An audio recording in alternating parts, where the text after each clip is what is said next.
आइए सुनिए, देखिए, समझिए सनातन सत्य।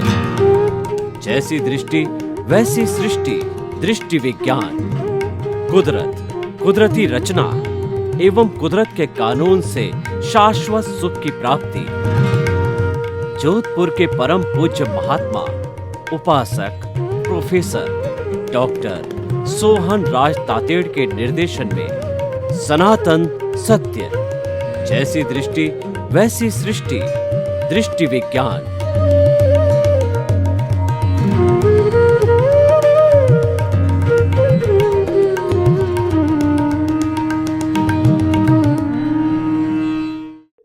भाई और बहनों, आज का बहुत सुंदर विषय है भगवान महावीर की साधना।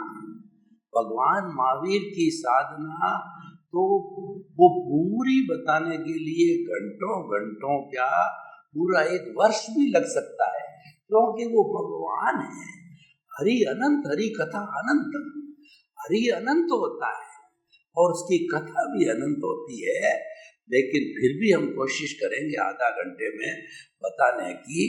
तो भगवान महावीर जो है, मैं जो साधना की जो मूल बात कहता हूँ उसमें थोड़ा सा उनका परिचय दे देता हूँ। उनकी माता का नाम त्रिशला, पिता का नाम सिद्धार्थ, और जो है वो बिहार प्रांत के अंदर जो है उनका बहुत बड़ा कहना चाहिए डेमोक्रेटिक जो है वो सारी जो स्टेट था उसमें वो जन्मे थे। और जो है वो उन्होंने शादी भी की जो है, और उनकी पुत्री भी हुई, प्रियदर्शना नाम की पुत्री, और जमाली उनके दामाद भी हुए, जिसको कि दिगंबर परंपरा नहीं स्वीकार करती। हम स्वतंत्र परंपरा की, हम श्वेतांबर परंपरा की बात करते हैं। तो उनके जो है इस तरीके से उन्होंने जब गर्भ धारण किया त्रिशला माँ की गर्भ में, तो उनके योग कैसा था कि 83 रात्रियां उन्होंने जो है सुनंदा की कुक्षी के अंदर जो है कि ब्राह्मणी की कुक्षी के अंदर रहे। और ये कहना चाहिए का चेहरा हुआ जब इंद्र को ये पता चला कि जो तीर्थंकर है वो तो हमेशा जो है वो क्षत्राणी के कुक्षी में ही जन्म लेते हैं। तो उन्होंने कहा ये तो बड़ा एक अचेरा हो गया। तो उन्होंने 83 रात्रि के दिन जो है वो हिरण्यगमेशी देव को भेजा, जिसने कि भगवान के जो गर्भ में थे उनसे प्रार्थना की कि आपका मैं गर्भ स्थानांतरण करता हूँ। तो 14 स्वप्न जो है वो उनकी सुनंदा माता को आए थे, वो कि वो जाते हुए दिखे और भगवान से परमिशन लेके दोनों माताओं को नींद के अंदर सुला करके एक जगह से गर्भ धारण किया और दूसरी जगह में उनकी जो पुत्री थी त्रिशला माँ की उसको स्थानांतर किया सुनंदा की गर्भ के अंदर। तो 83 रात्रि वो जो है ब्राह्मणी की कुक्षी में रहे। 84वें दिन जो है वो त्रिशला माता की जो कुक्षी में रहे। पिता का नाम सिद्धार्थ था। तो इस तरीके से ये उनका जो बाह्य परिचय था। और हर तीर्थंकर जो है मुख्य बातें बताता हूँ। हर तीर्थंकर जो है वो जन्म मतलब वो कुक्षी में ही जो है 3 तरह के ज्ञान लेकर के आता है, मति ज्ञान, शुद्ध ज्ञान और अवधि ज्ञान। तो वो अवधि ज्ञान के जरिए जो है वो देख सकता है। तो उन्होंने अवधि ज्ञान के जरिए ये देखा कि मैं जब हिलता हूँ डुलता हूँ तो माँ को कितना कष्ट होगा। और जब बच्चा हिल डुल रहा था तो त्रिशला माँ की प्रार्थना पर जो राजा सिद्धार्थ ने पूरे नगर में शहनाइयाँ बजाई, खुशी का माहौल बना। तो जो ही उन्होंने हिलना डुलना भगवान ने बंद किया, भगवान के जीव ने, तो ही वो शहनाइयाँ बंद हो गई और माँ दुखी हो गई। तो भगवान के जीव ने देखा कि ये तो उल्टा हो गया। तब फिर उन्होंने हिलना डुलना चालू किया तो पुनः शहनाइयाँ बजी। और उस वक्त जो है उन्होंने एक प्रतिज्ञा कर ली, माता पिता के प्रति वो बहुत समर्पित था। और हमको ये इस बिंदु पे बहुत बड़ी शिक्षा लेनी चाहिए कि माता पिता का ऋण कभी भी संतान उतार नहीं सकती। भगवान स्वयं ने संकल्प किया कि जब तक माता पिता जिंदा है और उनको दुख न हो तो मैं दीक्षा नहीं लूंगा। तो हम सभी गृहस्थों को ये शिक्षा लेनी चाहिए। ऐसा कहा गया है धार्मिक ग्रंथों के अंदर कि माता पिता का रोज पैर धोकर के अगर संतान पानी पीती है तो भी उसका ऋण नहीं उतरता। इतना बड़ा ऋण होता। माँ 9 महीने अपनी कुक्षी में रखती है और बाद में पालन पोषण पिता अम्ब्रेला का काम करता है और वो दोनों मिलकर के बड़ी वात्सल्य से प्रेम से बच्चों का पालन पोषण करते हैं और सुख दुख में उनके भागीदार बनते और पैरों पे खड़ा करते हैं। परंतु बड़े दुख के साथ कहना पड़ता है कि आज की संतान काफी स्वार्थी हो चुकी है। वो तो जो ही पैरों पर खड़े हुए तो वो तो कहते हैं कि सब कुछ किया मैंने अपने बलबूते पे किया, माता पिता से अलग हो जाते हैं। और कई तो ऐसी कपूत संतान होती है कि माता पिता को दुख देती है, उनको वृद्धाश्रम में भर्ती करा देती है और उनको जो है कुंभ के मेले में अकेले छोड़ के आ जाती है। ऐसे बहुत से उदाहरण है कि माता पिता से दस्तखत करवा के सारी प्रॉपर्टी अपने नाम करके माता पिता को जो है वो घर में बंद करके और वो विदेश चले गए। इसका अर्थ तो ये हुआ ये बहुत बड़ा अन्याय है। खैर ये शिक्षा की बात है। तो उसके बाद में भगवान ने जो है बड़े हुए तो कई तरह के चमत्कार आते हैं। वो सारी चीजें मैं वो है अभी बताने में आधे घंटे में संभव नहीं है। मैं सीधा जो है भगवान की दीक्षा पे आता हूँ। तो भगवान ने जब दीक्षा ली तो दीक्षा लेते ही उनको जो है चौथा जो ज्ञान मनोप्रयोग ज्ञान हो गया और उस ज्ञान के सहारे वो किसी के मन के भावों की आराम से रीडिंग कर लेते हैं। व्यक्ति क्या सोच रहा है, व्यक्ति के मन में क्या चल रहा है। तो भगवान ने इस तरीके से साधु जीवन को स्वीकार किया। अब मुख्य हमारा साधना का बिंदु यहाँ से चालू होता है। उन्होंने जो ही दीक्षा ली, दीक्षा लेकर के उन्होंने वो श्रेय किया कि जो मेरा जो है वो पंचभूत का पुतला है, इसको कोई भी जो है वो मर्त्यज गति, मनुष्य गति या जो है वो देव गति का प्राणी इसको काटे पीटे मारे करे तो मैं जो है इसकी सार संभाल नहीं करूंगा। तो ये उन्होंने वो यानी शरीर की आसक्ति को छोड़ दिया।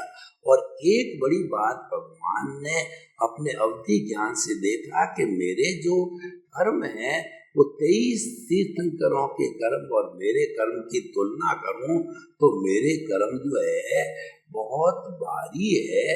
तो और मुझे वो अवधि ज्ञान से देखा कि 12.5 वर्ष के अंदर काटने हैं। तो एक काम तो वो शरीर को वो से तो कर चुके थे और जो दूसरा काम ये देख के उन्होंने कहा कि मुझे अधिक से अधिक समता की साधना करनी है, क्योंकि समता की साधना करने से जो है वो कर्म फास्ट स्पीड से जड़ते। अगर आपको जल्दी मुक्ति में जाना हो तो भगवान महावीर की साधना यहाँ से प्रारंभ होती है। वह हमें साधना करनी चाहिए। भगवान ने तो ये कहा है कि तुम मुझे मानो या न मानो, जानो या न जानो, ये आपकी मर्जी है। लेकिन अगर आपको मुक्ति को जाना है तो जो रास्ता मैंने अख्तियार किया है, जिस रास्ते पर मैं चला हूँ वह रास्ता आप भी पालन करो। वो रास्ता है जो है अपना सच में से जा मैतिंग हुए सुकप है। वो रास्ता क्या है? वो रास्ता ये कि स्वयं सत्य खोजो। तुम खुद अपने कर्मों को देखो, कर्मों को काटने का जो है उपाय लगाओ, स्वयं सत्य खोजो। स्वयं सत्य क्या है कि अपने कार्बन शरीर को पहचानना, और स्वयं सत्य है कि मन वचन काया और उससे जुड़ी हुई अवस्था मात्र कुदरती रचनाएं और वह व्यवस्थित है। स्वयं को जानने का अर्थ है कि मेरा जो कर्मों का उदय और प्रारब्ध चल रहा है वह कुदरत के अधीन है। कुदरत ही उसकी क्रिएटर, ऑपरेटर और डिस्ट्रॉयर है, संचालक है। तो और वह अपने हिसाब से कार्य करेगी, तो मेरी उसमें कोई स्वतंत्रता नहीं है। तो कुदरत का पालन करना, कुदरत को जो है देखना, ये जो है आपको ध्यान में रखने की बात है। तो हम आपको ये बताना चाहते हैं कि ये पॉइंट ऐसा है जो आपको समझना है। तो इसको आप समझ करके और आप यहाँ से अपने जीवन की साधना का लक्ष्य बनाओ कि उन्होंने जितने भी उनको कष्ट दिए गए, कि ग्वालों ने उनके दोनों कानों में कीले ठोके, और उसके अलावा जो जो जो नाग था, उस नाग ने जो है वो उसको डसा भगवान को, और संगम देवता ने एक रात के अंदर 20 मारणांतिक कष्ट दिए। अगर एक कष्ट भी हमको दे दिया जाता है तो हम जिंदे नहीं रह सकते, लेकिन भगवान को ऐसे ऐसे कष्ट दिए गए तो भगवान ने उफ तक नहीं किया, उन्होंने सबको सहन किया, क्योंकि वो आत्म प्रदेशों में चले गए थे। वो तो जो ही दीक्षा ली, दीक्षा लेते ही उनको ज्ञान हो गया, वो तो भगवान थे, और वो ज्ञान लेते ही जो है आत्म पद पर विराजमान हो गए और ज्ञाता दृष्टा बन गए। तो हम मुख्य बात ये कहना चाहते हैं कि भगवान की जो साधना है वो ज्ञाता दृष्टा की साधना है, वो दृष्टि विज्ञान की साधना है। भगवान हमेशा ये, मैं जो भी कष्ट उनको आता था वो ये सोचते थे कि ये अलग है, मैं अलग हूँ। ये जो मन वचन काया रूपी जो महावीर का पुतला है वो तो अलग है, और मैं तो शुद्ध आत्मा हूँ। वो तो हर वक्त चिंतन करते थे कि मन वचन काया से मुक्त, ऐसा मैं शुद्ध आत्मा हूँ, और ये मन वचन काया का ही सारा भुगतान चल रहा है।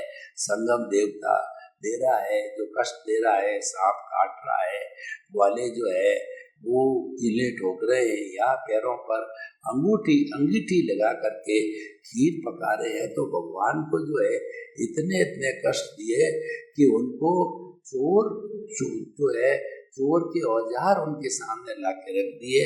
तो उनको कई बार सूली पे चढ़ाया, लेकिन 7 बार भी सूली टूट गई, क्यों? आखिर वो भगवान थे।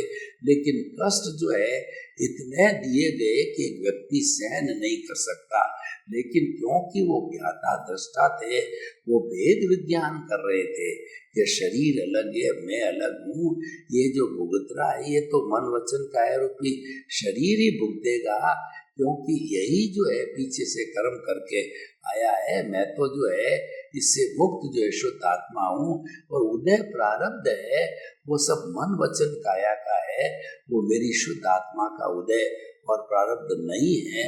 तो इस तरीके से उन्होंने जो है कर्मों को फास्ट स्पीड से जो है काटना प्रारंभ किया। और जब हम ज्ञाता दृष्टा बनते हैं, साक्षी भाव रखते हैं, जब हम वेद विज्ञान करते हैं, तो उस समय के अंदर हम आत्मा के साथ जुड़ जाते हैं, चेतना के साथ में जुड़ जाते हैं, यानी जो हमारा स्वरूप है उसके साथ जुड़ जाते हैं, स्वरूप के साथ एकाकार हो जाते हैं।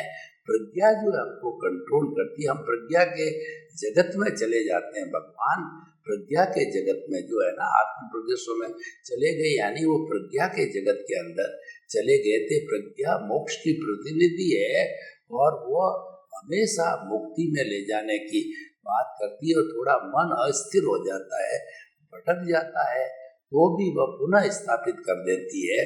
ये प्रज्ञा का जो है विशेषता है, क्योंकि ये हमारी मूल आत्मा की भाव सत्ता है प्रज्ञा, और वही सारा मुक्ति में ले जाने का कार्य करती है। तो इस तरीके से कर्म करते रहे। देखिए, यहाँ मुख्य बात जो सोचने की ये है कि रियल पुरुषार्थ होते ही कर्म फास्ट स्पीड से करते हैं, और जो कुछ भी हमारा भुगतान चल रहा है, डेबिट क्रेडिट चल रहा है मन वचन काया से, वो तो चलेगा ही।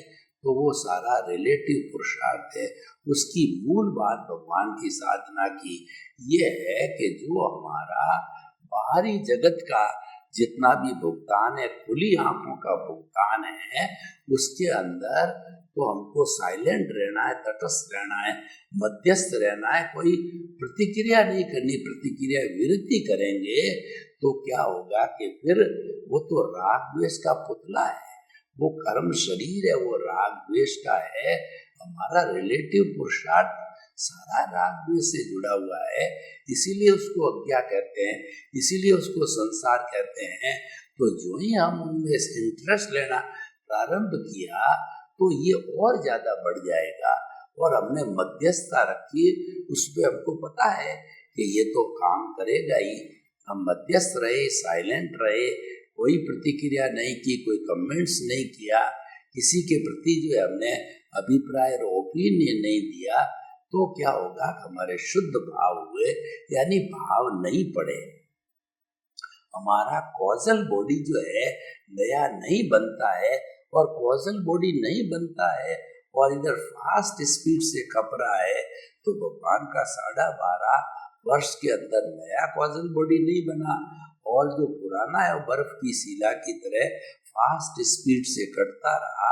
12.5 वर्ष में वो कट करके शून्य हो गया। हमारे में इतनी ताकत नहीं, हम तीर्थंकर का, हमारे कोई जो शुभ नाम कर्म का बंध नहीं है। लेकिन प्रश्न ये, हमारा लक्ष्य जो है मुक्ति का है, तो हमें जो है इस मुक्ति के लक्ष्य के आधार पर एक बात का तो हमको ध्यान रखना है कि हम जितना जितना जो है ये ज्ञाता दृष्टा का भेद विज्ञान का करते रहेंगे, तो निश्चित तौर पे हमारा जो कार्बन शरीर कॉजल बॉडी है वो अवश्य ही हल्का होता रहेगा। तो महावीर की साधना का हमने ये देखा, और भगवान को जो है 12.5 वर्ष की जो है तपस्या करने के बाद के अंदर उनको जो है 42.5 साल के अंदर जो है अवधि जो है केवल ज्ञान हो गया। केवल ज्ञान का मतलब भुवन भास्कर का उदय हो गया, और भगवान को केवल ज्ञान होने से भूत भविष्य वर्तमान और जड़ और चेतन की हर अवस्था को वो जानने, साक्षात जानने लग गए।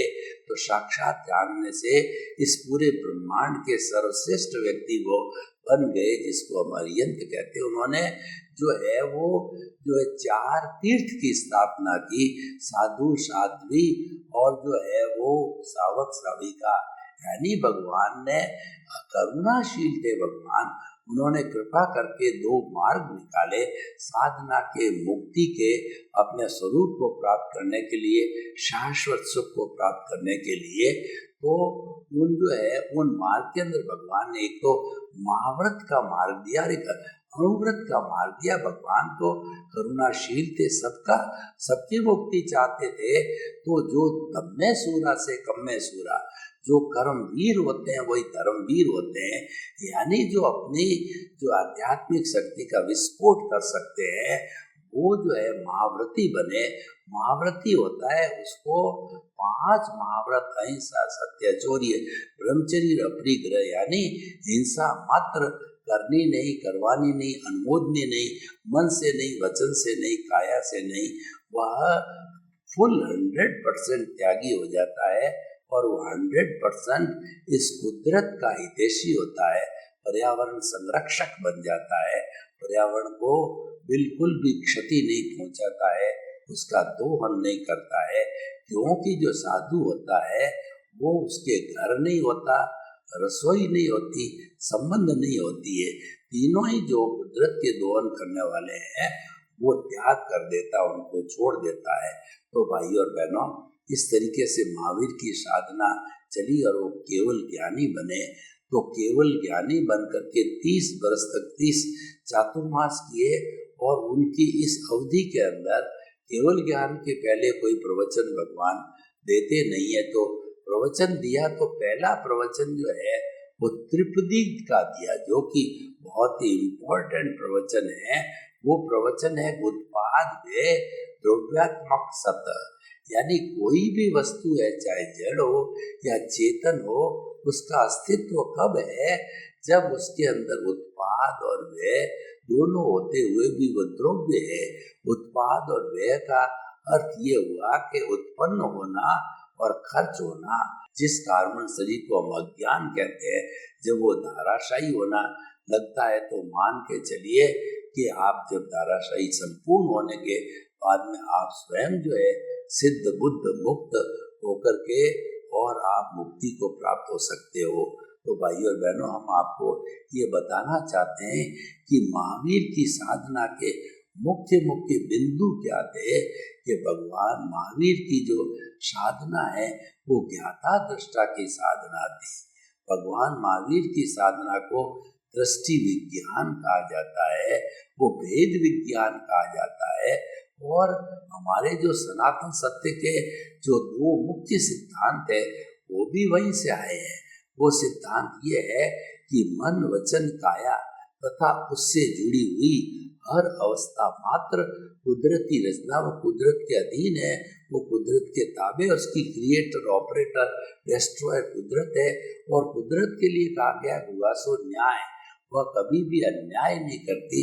व्यक्ति का जैसा उपादान होता है वैसा वो निमित्त का संजोग जुटाती है, निमित्त लाके संजोग खड़े कर देती है। जितने संजोग है वो सारे निमित्त है और उन संजोगों के भरोसे ही काम चलता है। वो सारे संजोग है कुदरत कहिए या जो है हमारी जो कहना चाहिए व्यवस्थित शक्ति, साइंटिफिक सर्कमस्टेंशियल एविडेंसेज है, उसके अधीन काम करते हैं। और वही करता है, न तो हमको कर्ता मानना है, न किसी दुनिया के किसी जीव को कर्ता मानना। भगवान महावीर की साधना बताती है कि इस सृष्टि का हर प्राणी निमित्त, निर्दोष, अकर्ता और शुद्ध आत्मा स्वरूप है।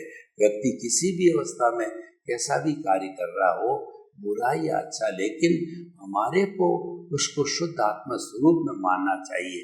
क्योंकि जो कुछ भी वो कार्य कर रहा, अपना पुश्तैनी कार्य कर रहा होगा या पूर्व जन्म के अंदर वो ऐसा ही प्रतिष्ठा करके काम लाया है तो घृणित कार्य भी कर रहा होगा, तो हमें तो उसको शुद्ध आत्मा माननी है और उसका हृदय परिवर्तन हम कर सकते हैं।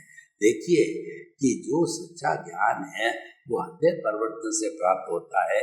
यानी कोई भी व्यक्ति जो है वो ज्ञानी है, लेकिन उसका परिवर्तन करना है हमारे को, तो उसको हमें समझाना पड़ेगा कि जिस अपराध को लेकर के वो कर रहा है उससे उसकी कितनी प्रेस्टीज खराब होती है और उसके साथ साथ के अंदर वो अपराध के द्वारा कभी भी पकड़ा जा सकता है, जेल भी जा सकता है। तो हमें ऐसी जिंदगी से क्या लेना देना है? हमें तो अपनी अच्छी जिंदगी को जीना है, संतुलित जिंदगी को जीना है और हम जी सकते हैं। तो हम आपको ये बताना चाहते हैं कि हमारा सनातन साहित्य कार्यक्रम है वो अच्छाई की ओर जो है बढ़ता रहता है और बुराइयों से उसने मुख मोड़ लिया है कि आप जो भी कार्य करो वो मन वचन काया से मुक्त है। मैं ऐसा शुद्ध आत्मा हूँ, ऐसा कार्य किया जाना चाहिए और आपको वो रिलेटिव पुरुषार्थ के रूप में किया जाना चाहिए। तो हम आपको बताते हैं कि ये भगवान महावीर की साधना के मुख्य कौन कौन सी बातें थी। सबसे पहली तो बात ये है कि भगवान महावीर ने जो कुछ भी समाज के लिए किया वह जो है हमने 2500 वर्ष तक तो निकाल दिए। आने वाले सभी शताब्दियों में भगवान का नाम अमर रहेगा, क्योंकि तीर्थंकर का भी शासन जो है 5वें जो है वो आर्य के संपन्न तक लगभग 18,000 वर्ष है। तो 18,000 वर्ष तो भगवान का शासन चलेगा ही। और वैसे वर्तमान में जो तीर्थंकर सिमंदर स्वामी हैं वो भी हमारे कार्य को संभालते हैं, क्योंकि वर्तमान में यहाँ कोई तीर्थंकर नहीं है। वो भगवान महावीर तो जो है सिद्ध बुद्ध और मुक्त बन गए हैं। तो वर्तमान के तीर्थंकरी वही हमको दृष्टि देते हैं, वही हम पर कृपा बरसाते हैं और वही हमारा बच्चों की तरह हमारे पे ध्यान रखते हैं। तो वर्तमान तीर्थंकर क्या हमें भजना करनी चाहिए, उनको याद किया जाना चाहिए, उनको स्मरण किया जाना चाहिए कि हे सिमंदर स्वामी भगवान, मुझे शीघ्र आपके चरणों के अंदर बुलाओ और ताकि कि मैं तो मुक्ति में जाना चाहता हूँ, जल्दी से जल्दी मुझे गति भ्रमण नहीं करना है, मुझे तो सीधा आपके पास में आना है, तो उसके लिए जो सिमंदर स्वामी के पास में प्रतिदिन दादा भगवान जैसे जाते हैं, उनसे भी रिक्वेस्ट कीजिए वो आपको लेकर के जाए, और उसके साथ साथ के अंदर वो आप भावना बांधते रहिए, जब तक कि आपकी निरंतर भाव है वो भाव शक्ति आगे आपको ले जाएगी। और साथ साथ में जो शासन देवी देव है, ये पंचाली गुली देवी है, चंद्रायण देव, ये शासन देवी देवताओं, मुझे सिमंदर स्वामी के चरणों में जाने में कोई भी विघ्न आवे वो दूर करो, दूर करो, दूर करो, मुझे शीघ्र जाना है। तो ऐसी हम प्रतिष्ठा करेंगे तो हम स्वयं भी जो है वो उच्च साधना के स्तर महाविदेह में जन्म लेके सिद्ध बुद्ध मुक्त बन सकते हैं। सर्वे भवन्तु सुखिनः, सर्वे सन्तु निरामया, लोक के सब जीवों को सुख मिले, शांति मिले, आनंद मिले, प्रेम मिले, शाश्वत सुख मिले। आप सभी के प्रति मंगल भावना, शुभकामना। ओम शांति, ओम शांति।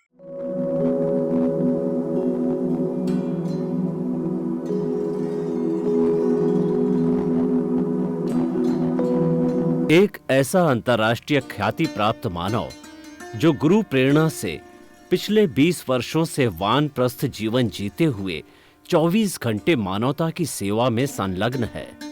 एक ऐसा मानव जो अभी राष्ट्रीय, अंतर्राष्ट्रीय टीवी चैनलों पर 7,500 एपिसोड के माध्यम से सनातन सत्य, आत्मविज्ञान एवं पुनरुत्थान, व्यवहार एवं निश्चय जगत के जीवनोपयोगी विषयों पर हृदय स्पर्शी प्रवचन कर चुका है।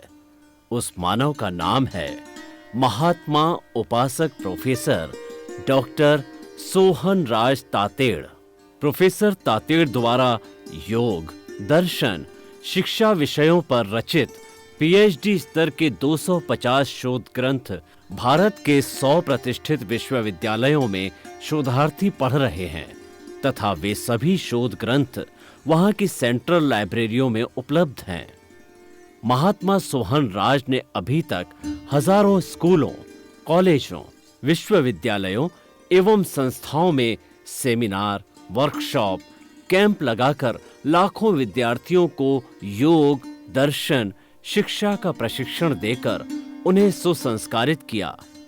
डॉक्टर तातेड़ ने भारतीय संस्कृति उत्थान के 4000 से अधिक समसामयिक विषयों पर आर्टिकल लिखकर ऑनलाइन जर्नल, पत्रिकाओं, वेबसाइट्स पर प्रकाशित किया, जिसका उपयोग लाखों पाठक कर रहे हैं।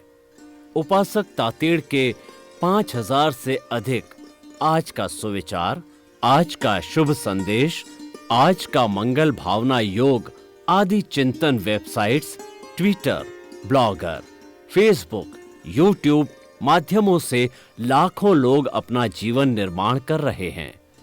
मानवता के मसीहा ऐसे महामानव महात्मा सोहन राज तातेड़ के प्रोफाइल को अभी तक विश्व के 20 लाख दर्शक यूट्यूब पर, 12 लाख गूगल पर एवं लाखों दर्शक फेसबुक, ब्लॉगर, ट्विटर और इंस्टाग्राम पर देख चुके हैं।